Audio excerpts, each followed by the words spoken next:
भारत के पूर्व प्रधानमंत्री और किसान मसीहा चौधरी चरण सिंह के पुत्र राजनीति में अपना लोहा मनवाने वाले राष्ट्रीय लोकदल सुप्रीमो चौधरी अजीत सिंह का जन्म 12 फरवरी 1939 को मीरठ उत्तर प्रदेश में हुआ था। लोकप्रिय जाट नेता के रूप में अपनी पहचान बना चुके अजीत सिंह लखनऊ विश्वविद्यालय और IIT खड़गपुर जैसे प्रतिष्ठित संस्थानों से शिक्षा ग्रहण कर चुके। लखनऊ की यूनिवर्सिटी से BSc करने के बाद इंजीनियरिंग की पढ़ाई करने के लिए IIT खड़गपुर चले गए। इसके बाद उन्होंने अमेरिका के इलिनॉइस इंस्टीट्यूट ऑफ टेक्नोलॉजी से मास्टर ऑफ साइंस किया। वह पेशे से कंप्यूटर साइंटिस्ट थे और 1960 के दशक में IBM के साथ काम करने वाले पहले भारतीयों में से एक थे।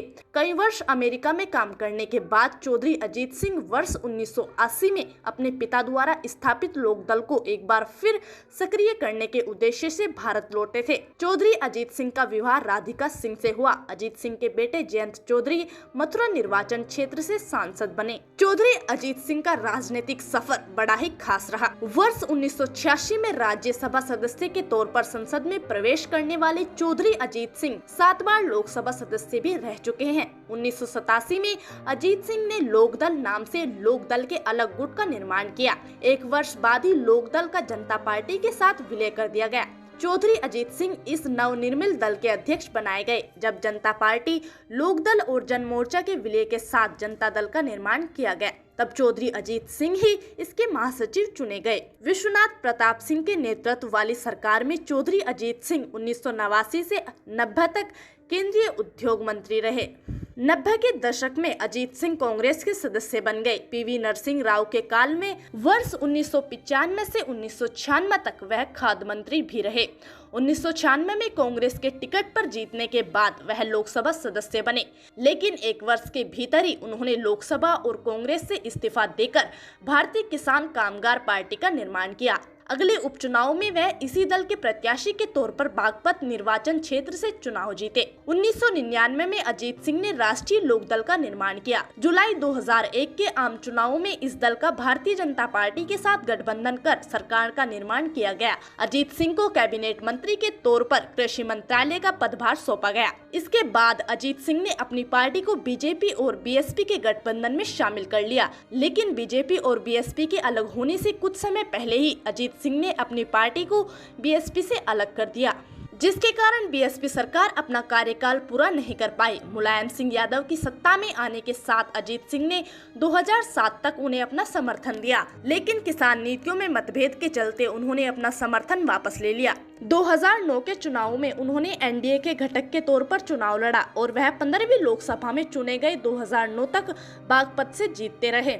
अजीत सिंह ने 1989 में पहली बार लोकसभा चुनाव बागपत सीट से जीता। 1998 में अजीत सिंह इस सीट पर BJP के नेता सोमपाल शास्त्री से चुनाव हार गए।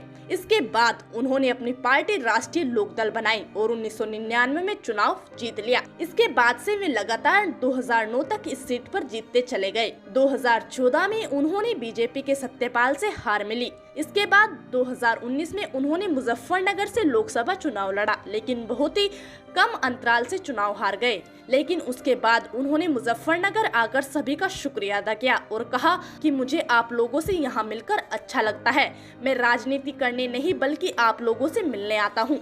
उसके बाद उन्होंने पार्टी को नया आयाम दिया। वहीं पार्टी को मौजूदा स्थिति में एकत्रित करने में कामयाब रहे। दिल्ली में चल रहे किसान आंदोलन को उन्होंने अपना भरपूर समर्थन दिया। यही नहीं, जब आंदोलन खत्म होने की बात चल रही थी और किसान नेता राकेश टिकैत अकेले पड़ गए, तब सबसे पहले अजीत सिंह ने उन्हें हिम्मत देते हुए साथ देने की बात कही, जिसके बाद से किसान आंदोलन और तेज हो गया। पंचायत चुनाव में अपने बेटे जयंत चौधरी के साथ बनाई गई रणनीति काफी काम आई, लेकिन कोरोना के चलते उनके स्वास्थ्य पर असर हुआ और उनको अस्पताल में भर्ती कराया गया, जो कि उन्होंने आखिरी वक्त तक मजबूती से लड़ाई लड़ी और जिंदगी से जंग हार गए। जहां पूरे देश में उनके समर्थकों में, किसानों में उनके जाने से शोक की लहर है, वहीं देश के प्रधानमंत्री और बड़े राजनीतिक दिग्गजों ने उनके निधन पर गहरा शोक व्यक्त किया। जाते जाते उन्होंने अपने अंतिम समय में जो कहा वह वाकई सच्चे किसान मसीहा के रूप में जाना जाएगा। उनका कहना था कि इस महामारी के समय गांव के गरीब किसान तक मदद जरूर पहुंचाई जाए। इनकी ही कमी राजनीति में कभी पूरी नहीं हो पाएगी। करेंगे तो मैं राजनीति नहीं करने आया हूँ। एक तो आपको धन्यवाद देने आया था, चुनाव में आप लोगों ने मेहनत की और फिर बैठ के गपशप लगाएंगे। तो जान पहचान तो रहेगी ही, राजनीति हो ना हो। मुझे आप लोगों के बीच में आके अच्छा लगता है और कोई कारण नहीं है, कोई जरूरत नहीं है मुझे।